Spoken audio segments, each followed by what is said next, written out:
Mesdames et messieurs, salut! Les politiques constitutives ou procédurales sont des contraintes collectives indirectes. Ici, les autorités publiques édictent les règles sur les règles ou sur le pouvoir. Elles fixent en quelque sorte des procédures à suivre que doivent respecter l'ensemble des acteurs concernés par une politique publique.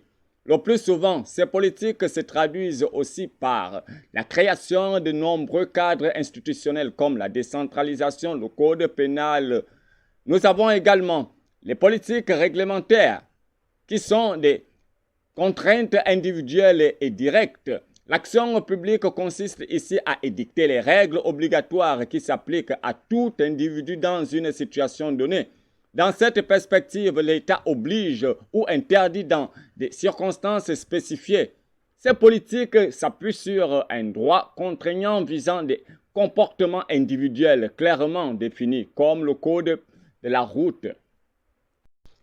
Puis nous avons les politiques distributives ou allocatives, qui sont des contraintes individuelles indirectes. Ce sont des politiques qui reposent sur l'attribution d'autorisations ou de prestations particulières.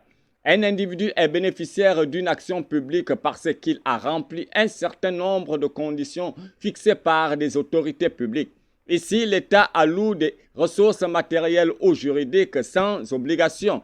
Ces politiques ont une dimension facultative dans la mesure où elles correspondent à un droit dont peuvent se prévaloir les personnes répondant aux critères définis par les autorités publiques. Par exemple, le permis de conduire et de bâtir.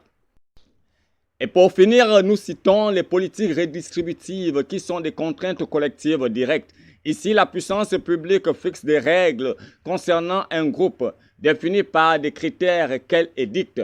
Le meilleur exemple est celui des assurances sociales, comme assurance maladie, assurance vieillesse. Les groupes sociaux professionnels ont pour obligation de cotiser pour la sécurité sociale. En même temps, ils retirent des avantages de façon générale, comme le droit d'être à la retraite.